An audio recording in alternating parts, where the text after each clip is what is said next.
കേരളം ജയിക്കും, UDF നയിക്കും. പശ്ചിമേഷ്യൻ സംഘർഷങ്ങൾക്കിടയിൽ ലോകത്തെ വീണ്ടും മുൾമുനയിലാക്കി ഉത്തര കൊറിയയുടെ പുതിയ മിസൈൽ എഞ്ചിൻ പരീക്ഷണം. അമേരിക്കൻ വൻകരയെ നേരിട്ട് ലക്ഷ്യമിടാൻ ശേഷിയുള്ള ദീർഘദൂര ആണവ മിസൈലുകൾക്കായി വികസിപ്പിച്ച കരുത്തുറ്റ സോളിഡ് ഫ്യൂവൽ എഞ്ചിനാണ് ഉത്തര കൊറിയ വിജയകരമായി പരീക്ഷിച്ചത്.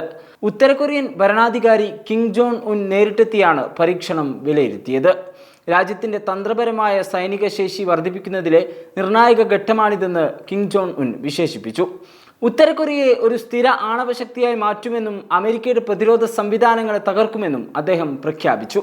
പുതുതായി നവീകരിച്ച കോമ്പോസിറ്റ് കാർബൺ ഫൈബർ ഉപയോഗിച്ചുള്ള എഞ്ചിന്റെ ഗ്രൗണ്ട് ജെറ്റ് പരീക്ഷണമാണ് നടന്നതെന്ന് ഔദ്യോഗിക വാർത്താ ഏജൻസിയായ KCNA റിപ്പോർട്ട് ചെയ്തു. പഴയകാല ദ്രാവക ഇന്ധന മിസൈലുകളെ അപേക്ഷിച്ച് ഖര ഇന്ധനം ഉപയോഗിക്കുന്ന മിസൈലുകൾക്ക് വലിയ പ്രത്യേകതകളുണ്ട്. വിക്ഷേപണത്തിന് തൊട്ടുമുമ്പ് ഇന്ധനം നിറയ്ക്കേണ്ടതില്ലാത്തതിനാൽ അതിവേഗം ആക്രമണം നടത്താനാവും. ഇന്ധനം നിറയ്ക്കുന്ന സമയം ലാഭിക്കാമെന്നതിനാൽ ശത്രുരാജ്യങ്ങൾക്ക് വിക്ഷേപണം മുൻകൂട്ടി കണ്ടെത്തുക എന്നത് പ്രയാസകരമാണ്. ദീർഘകാലം കേടുപാടുകൾ കൂടാതെ സൂക്ഷിക്കാനും എളുപ്പത്തിൽ കൊണ്ടുപോകാനും ഇവ സാധിക്കും.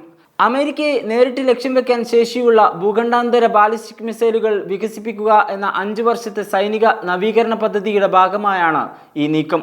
ഒരൊറ്റ മിസൈലിൽ ഒന്നിലധികം വാർഹെഡുകൾ സ്ഥാപിക്കാനുള്ള സാങ്കേതിക വിദ്യയിലേക്കാണ് ഉത്തര കൊറിയ നീങ്ങുന്നതെന്ന് നിരീക്ഷകർ കണ്ടെത്തുന്നു.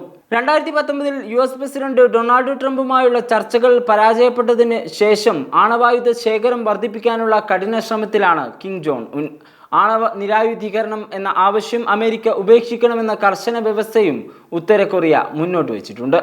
KSRTC ബസ്സിൽ സ്ത്രീകൾക്ക് സൗജന്യ യാത്ര, അതാണ് UDFന്റെ ഇന്ദിരാ ഗ്യാരണ്ടി. ഇത് സ്ത്രീകൾക്കുള്ള UDFന്റെ ആദരവാണ്. സ്ത്രീകൾക്ക് KSRTC ബസ്സുകളിൽ സൗജന്യ യാത്ര, ഇത് UDFന്റെ ഇന്ദിരാ ഗ്യാരണ്ടി. ഇനി ജനങ്ങൾ ജയിക്കട്ടെ. കേരളം ജയിക്കും, UDF നയിക്കും.